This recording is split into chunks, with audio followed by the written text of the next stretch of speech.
ang Radyo Totoo, CMN, Legazpi City. CMN Live Nation. Susan Balane, magandang araw sa iyo. Magandang araw Ariel, magandang araw Pilipinas. Ipinangako ni dismissed Albay Governor Noel Rosal na kanyang ipagpapatuloy ang laban upang mabawi ang kanyang posisyon na sa gitna ng umano'y political propaganda laban sa kanyang kandidatura. Sagot ito ni Rosal sa desisyon kan Commission on Election na kansilahin ang mga certificates of candidacy ng mga aspirante na may dismissal verdict mula sa Office of the Ombudsman.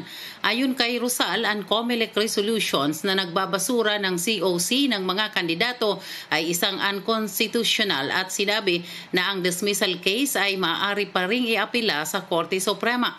Nag-apila ito sa mga mamamayang albayano na huwag paniwalaan na siya ay disqualified para tumakbo at di maaaring tumakbo dahil sa desisyon ng Ombudsman kaugnay ng kasong isinampa sa kanya ni Adrian Duterte dahil ang last and final decision ay galing sa Korte Suprema at hindi sa COMELEC. Sinabi niya na ang COMELEC Resolution 11404-A ay malinaw na isang bayulasyon sa kanyang karapatan na tumakbo para sa isang patas at malinis na eleksyon. Nakapagtataka umano na ang COMELEC naglabas ng ganitong regulation na ang may mga pending cases na nakaapila sa Korte Suprema at Court of Appeals ay pagbabawalan na tumakbo. Ang resolution ayon pa kay Rosal ay hindi umaayon sa konstitusyon ng Pilipinas. Ayon pa kay Rosal, ang COMELEC ay walang legislative power at ang kapangyarihan na ito ay nasa House of Representatives at Senado.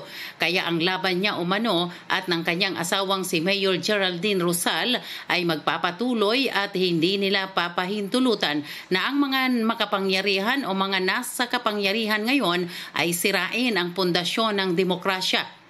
Ipinag-utos ng Ombudsman ang dismissal mula sa serbisyo si Rosal at permanenteng pinagbawalan na makahawak ng anumang public office dahil sa grave misconduct at oppression.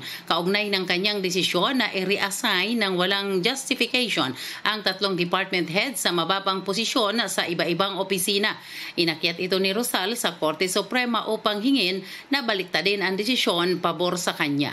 Mula Albay, ako si Susan Balane ng DWBS Radyo Totoo CMN Legazpi, nag-uulat para sa CMN Pilipinas. CMN Live Nationwide. Maraming salamat Susan Balane mula po naman sa impilan ng DWBS ang Radyo Totoo CMN Legazpi City. Sa